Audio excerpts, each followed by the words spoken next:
नमस्कार। धूमिल पांडुलिपि में आज सुनिए, भूतों के साथ मजाक नहीं करना चाहिए कभी भी। यानी कि गौरांग प्रसाद बसु जी की कहानी भूत निये खेला।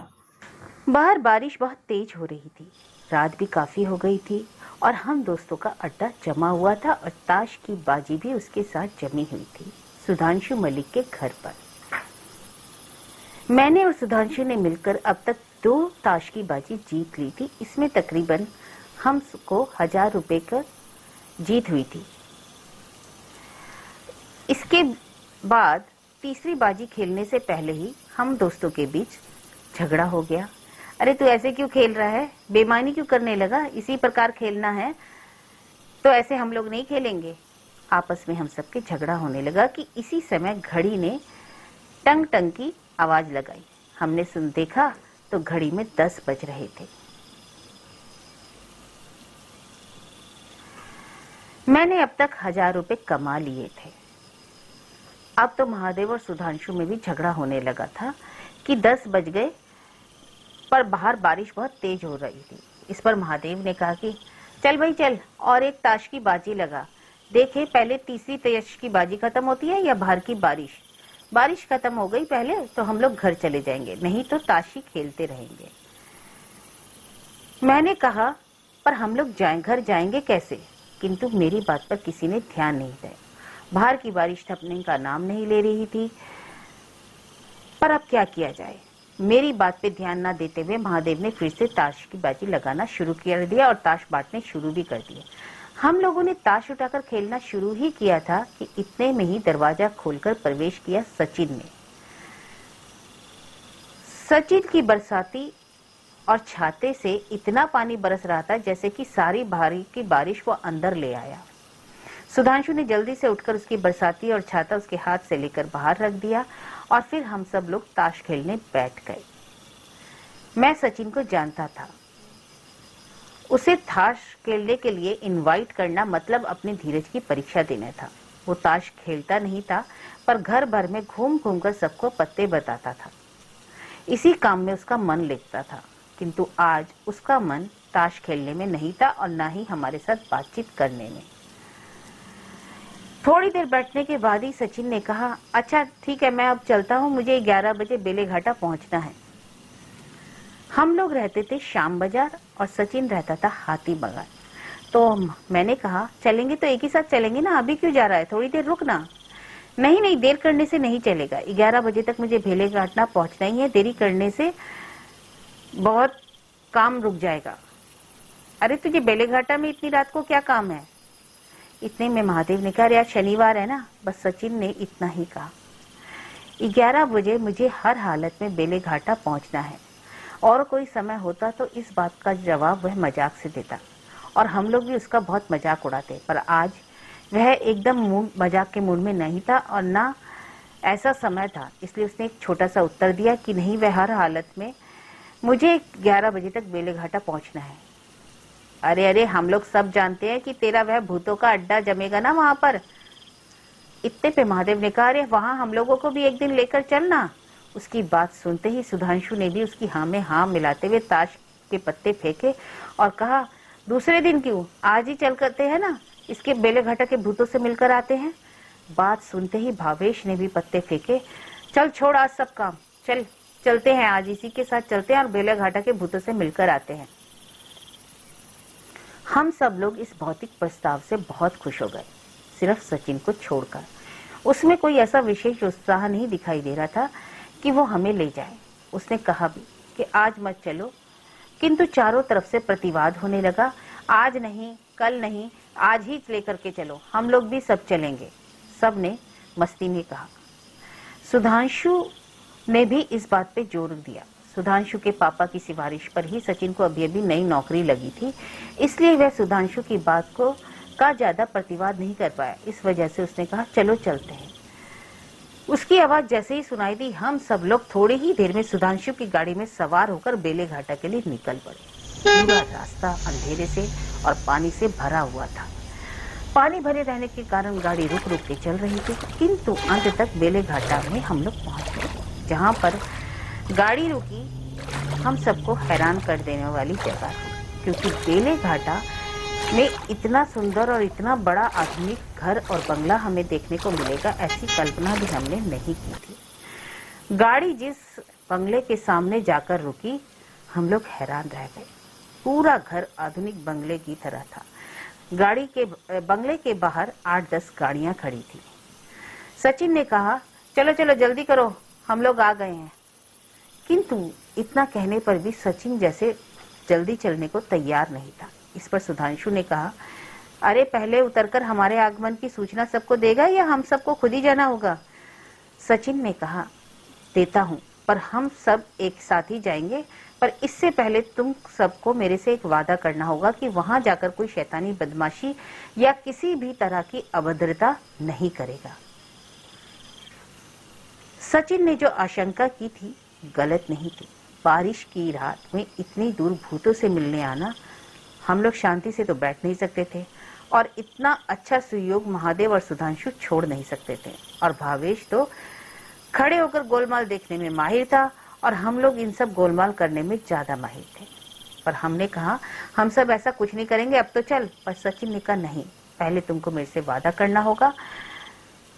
वादा करने का हम सबका कोई इरादा नहीं था, किंतु सुधांशु ने कहा, क्या तुम्हें हम पर विश्वास नहीं है? सचिन ने कहा, नहीं, मुझे विश्वास नहीं है। तुम्हारी अभद्रता से क्या फल होगा यह तुम नहीं जानते, इसलिए तुम सबको मेरे से वादा करना होगा, तभी मैं अंदर ले जाऊंगा, नहीं तो गाड़ी से उतरकर जैसे आए हो वैसे ही हम लोग सब वापस जाएंगे। इस पर सबने उसको आश्वस्त किया कि वो कोई अभद्रता नहीं करेंगे। गाड़ी से उतरकर हम लोग जैसे ही घर में घुसे तो हमें बड़ी हैरानी हुई। घर के अंदर एक बहुत बड़ा सुंदर सजा हुआ हॉल घर था। हम सब लोग वहां जाकर खड़े हो गए। हॉल घर आधुनिक फैशन के अनुसार सजाया हुआ था। एक तरफ पियानो रखा था और कमरे के चारों तरफ की दीवारों के साथ में सोफा लगा हुआ था, और कमरे के बीचों बीच एक बहुत बड़ा कारपेट बिछा था, जिसके बीचों बीच एक बहुत बड़ा चक्र बना हुआ था। सोफे के ऊपर कोई 12-15 जन बैठे हुए थे, जिनकी सभी की उम्र 55-50 से अधिक लग रही थी। चेहरा दुखी था, किंतु पोशाक सबकी रुचिकर और अच्छे घर के होने की प्रतीत हो रहा था कि ऐसा कि मतलब सब लोग किसी अच्छी फैमिली और अच्छे घर से ही बिलोंग करते हैं। हम लोगों को लगा कि सचिन हमें सही जगह लाया है या नहीं, कहीं गलत जगह तो नहीं लाया। फुसफुसाकर सुधांशु ने महादेव के कानों में कहा। मुझे भी जगह देखकर संदेह हो रहा था कि कुछ ठीक नहीं है। भावेश को भी कुछ ऐसा ही महसूस हुआ, कहीं किसी और के हॉल घर में तो नहीं घुसा लाया। एक साथ सभी की नजरें उठी। अंग्रेज साहब जैसा एक व्यक्ति सचिन से कह रहा था, तुमको इतना देरी देखकर मुझे लगा कि आज तुम नहीं आओगे सचिन। तो दूसरे साहब ने कहा, तुम्हारी देरी देखकर हम सब आज तुमको लेने तुम्हारे घर जाने वाला था। इसके बाद एक फ्रेंच कट दाढ़ी वाले इंसान ने कहा, अरे सचिन, तुम्हारी तबीयत तो ठीक है ना? और बात को ना बढ़ाते हुए सचिन ने उत्तर दिया, हाँ सब ठीक है, मेरे साथ हमारे कुछ मित्र आना चाहते थे, अतः उनको लाने में ही मुझको थोड़ी देर हो गई। तुम्हारे दोस्त कहाँ हैं? अंग्रेज साहब ने कहा। अरे बुलाओ ना उन सबको। अंग्रेज साहब ने उनकी बहुत खातिरदारी करते हुए कहा, आइए आइए सब आइए। उसकी आवाज सुनकर को हमको सबको अंदर ही अंदर बहुत फील हुआ। सुधांशु का चेहरा वैसे ही सपाट बना रहा। अरे तुम लोग सब सचिन के दोस्त हो, सचिन के ही उम्र के, हम सब तुमको तुम बुला रहे हैं, बुरा तो नहीं लग रहा? नहीं, ऐसी कोई बात नहीं है। तो खड़े क्यों हो? बैठो, यहाँ बैठो। उसके बाद उन्हीं आदमी ने उन्हीं साहब को सबको आगे आने के लिए निमंत्रण दिया। अंग्रेज साहब ने सबको बोला, आइए। सब सोफे पर से उठकर सब लोग गलीचे के ऊपर बैठ गए। हम लोग भी बैठ गए, पर अंग्रेज साहब ने कहा कि यहाँ मत बैठो, और हम सबको गलीचे के चक्र के सबसे सामने वाली पंक्ति में बैठा दिया। अरे तुम लोग इतनी दूर क्यों बैठे हो? यहाँ आकर के बैठो।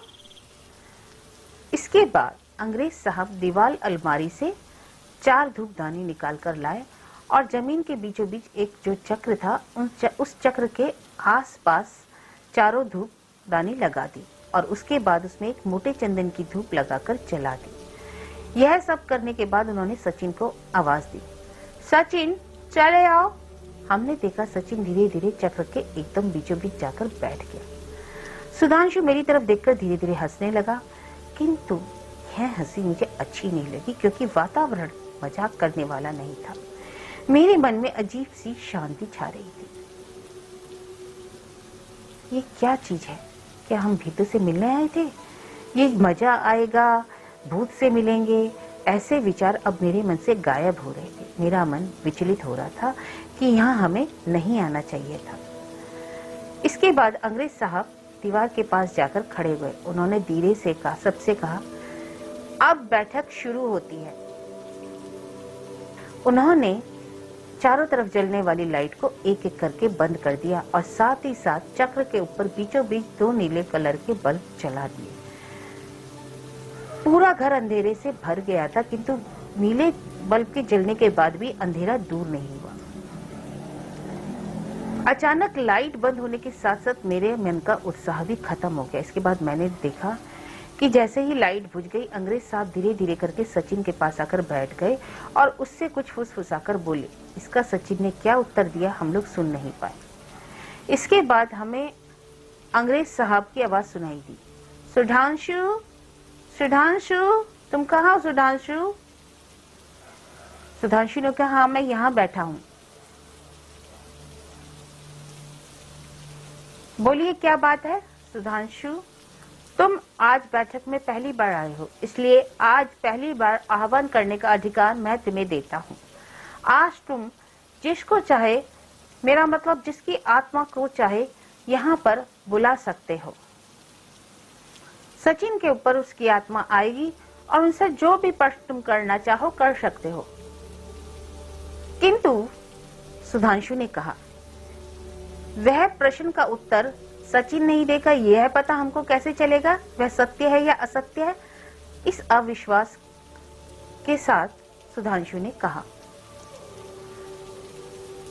सचिन ने सुधांशु को देखा। अंग्रेज साहब ने कहा, सचिन तुम्हारा दोस्त है, किंतु कुछ व्यक्तिगत विचार ऐसे हैं जो शायद तुम्हारे दोस्त को भी ना पता हो। वह तुम उससे पूछ सकते हो सकता है साधारण अवस्था में सचिन उसका उत्तर ना दे पाए, परंतु इस समय वह जरूर दे देगा, जिससे तुम्हें पता चल जाएगा कि तुम्हारे ने किस व्यक्ति की आत्मा को सचिन के शरीर में बुलाया है।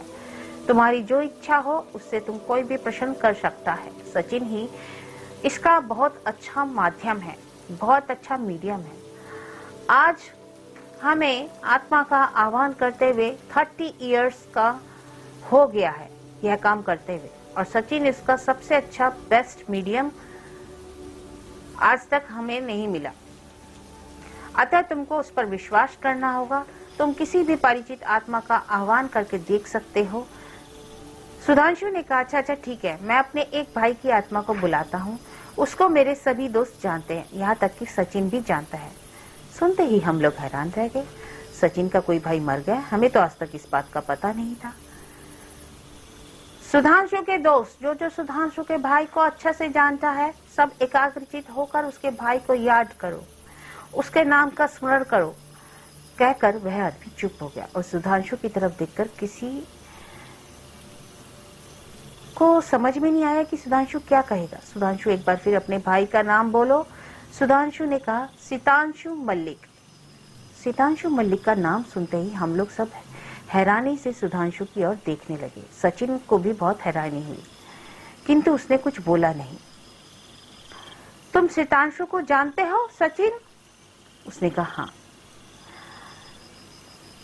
और फिर अंग्रेज साहब ने हम सब से पूछा, तुम लोग सितांशु को जानते हो? हम सब के मुंह से हाँ निकल गया अपने आप ही। अच्छा ठीक है, आप तुम सब उसका नाम और चेहरा याद करो और बाकी सब यहाँ बैठे लोग उसका नाम का स्मरण करेंगे। बार बार उसका नाम लो, सितांशु मलिक, सितांशु मलिक।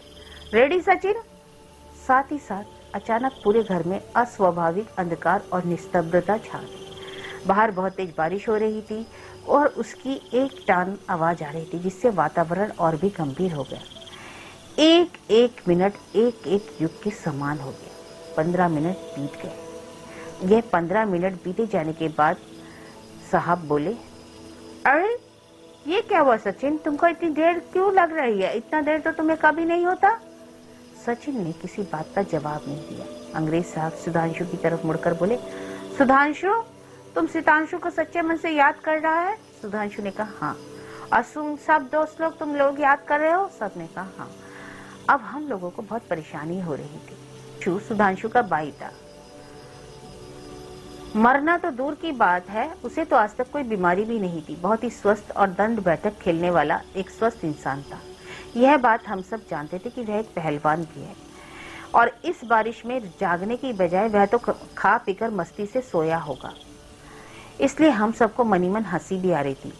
और उसके सोने की बात से बिस्तर की याद आने लगी। और बिस्तर की याद आते ही हम सबको भी नींद आने लगी कि हठात ही कड़कड़ करके अचानक बिजली की आवाज सुनाई दी। अचानक ही भावेश मुझे धक्का दे रहा था। इसके साथ ही जो हम लोगों ने देखा वो विश्वसनीय नहीं था। सचिन उछल उछल कर उठ रहा था और दोनों अंग्रेज साहब उसको पकड़ने की कोशिश कर रहे थे, पर वह अंग्रेज साहब की पकड़ में नहीं आ रहा था। पतला दुबला सचिन के शरीर में अचानक इतनी ताकत कैसे आ गई, यह समझ में नहीं आ रहा था कि दो अंग्रेज साहब उसको पकड़ नहीं पा रहे हैं। और अंग्रेज साहब ने बोला, तुम्हारे कोई परेशानी है? सुधांशु, जल्दी जल्दी इससे प्रश्न करो, जल्दी जल्दी पूछो, इसको जल्दी ही विदाई कर देना पड़ेगा, इसको यहाँ आना एकदम पसंद नहीं आया। सितांशु रुको। सुधांशु बोला, सितांशु है ये, इसका क्या प्रमाण है, क्या सबूत है? हमसे क्यों पूछता है, इसी से पूछो ना। सचिन की तरफ देखकर बोला। अरे, सुधांशु ने कहा, तुम सितांशु हो? प्रमाण दो कि तुम सितांशु हो। अचानक ही भयानक आवाज में सचिन ने कहा, प्रमाण दो, सबूत दो, तुम्हें प्रमाण दो, सबूत दो। अचानक ही अंग्रेज साहब का हाथ छुड़ा करके छलांग में सचिन सुधांशु के ऊपर आ गया और उसका गला दबाने लगा। उसके मुंह से बहुत भयानक आवाजें निकल रही थी। सचिन बहुत ही पतला दुबला व्यक्ति है, उसमें इतनी ताकत आ जाना स्वाभाविक नहीं था, किंतु अब उसमें इतनी ताकत आ गई थी कि वह मेरे, महादेव और भावेश के छुड़ाने पर भी सुधांशु को छोड़ नहीं रहा था। और सुधांशु तो एक पहलवान था। एक ही पछाड़ में सचिन ने उसको गिरा दिया और उसकी छाती पर चढ़ करके उसका गला पकड़कर दबाने लगा। तुमने मुझे मारा, मेरा खून किया है, तुमने मुझे मारा है। बूट! अंग्रेज साहब दौड़कर आए और सचिन को छुड़ाने लगे, सुधांशु को बचाने की चेष्टा करने लगे, किंतु सुधांशु का गला सचिन दबाता ही जा रहा था। इस बीच में सचिन चिल्ला भी रहा था, मेरा खून किया है। इसी धक्का मुक्की में अंग्रेज साहब जब सचिन को छुड़ा नहीं पाए तो उन्होंने सबको बोला, तारक ब्रह्म का नाम लीजिए, भगवान शंकर का नाम लीजिए, सब लोग भगवान शंकर का नाम लो। और अचानक सारी लाइटें जला दी। लाइट जलाने के साथ ही साथ सबने जब भगवान शंकर का नाम लेना शुरू किया तो सचिन की पकड़ सुधांशु के गले पर धीरे धीरे ढीली पड़ने लगी। अचानक ही सचिन बेहोश होकर गिर पड़ा। सुधांशु की जान में जान आई और सचिन को उठा करके दोनों अंग्रेज साहब चक्र के भीतर लेटाने लगे। जैसे ही सुधांशु को होश आया, धीरे धीरे वह संभलने लगा। इतना सब कुछ होने के बाद हम लोगों की वहां बैठने की एकदम इच्छा नहीं। हम सब लोग घर लौटने की जल्दी मचाने लगे। इतने में महादेव ने कहा, अब हम निकलते हैं, अब देरी करने से फायदा नहीं। अंग्रेज साहब ने सुधांशु को छोड़ना नहीं चाहते थे, किंतु किसी ने उनकी बात नहीं मानी। सचिन की हालत जैसी देखी, अंग्रेज साहब ने कहा, सचिन को आज यहीं रहने दो। हम सचिन को वहीं छोड़कर सुधांशु की गाड़ी में रवाना हो गए। जब हम सुधांशु के घर पहुंचे तो रात का 1 बज गया था। जैसे ही सुधांशु के घर के आगे गाड़ी खड़ी की, घर के अंदर से बहुत तेज रोने की आवाजें आ रही थी। क्या हुआ, कुछ समझ में नहीं आ रहा था। जैसे ही घर के अंदर कदम रखा, सुधांशु की माँ पागलों की तरह दौड़कर सुधांशु के गले लग गई और बोली, सुधांशु क्या हो गया? सितांशु हम सबको छोड़कर चला गया। सीतू रे, मेरा सीतू रे, हम सबको छोड़कर चला गया रे। हम सब लोग हैरान रह गए, क्या हो गया, ये क्या हो गया? हमने सुना, हम सब अचंभित रह गए। इसके बाद जब हम सब ने खबर ली, उसके बाद जो भी घटना घटित हुई अविश्वसनीय थी। तकरीबन रात 12:45 पर सीतांशु बहुत तेज तेज अपने कमरे में चिल्ला रहा था। उसके चिल्लाने पर जब सब लोग उसके कमरे में घुसे तो सीतांशु जिंदा नहीं था। अच्छा भला खा पीकर सोया था। अचानक उसे क्या हुआ? चिल्लाते चिल्लाते अचानक उसके प्राण पखेरु उड़ गए। यह अचंभित करने वाली घटना क्या है? क्या प्लेन जेट में बैठकर हम सब जो उसकी आत्मा का एक साथ आह्वान कर रहे थे, क्या इसके कारण उसकी मृत्यु हो गई थी? इस प्रश्न का उत्तर देना असंभव था। शायद विज्ञान के पास भी इसका उत्तर नहीं था। पर हाँ, उस दिन से हम सब दोस्तों ने यह प्रतिज्ञा कर ली थी कि प्लेन जेट या भूतों के साथ कोई खेल नहीं करेंगे।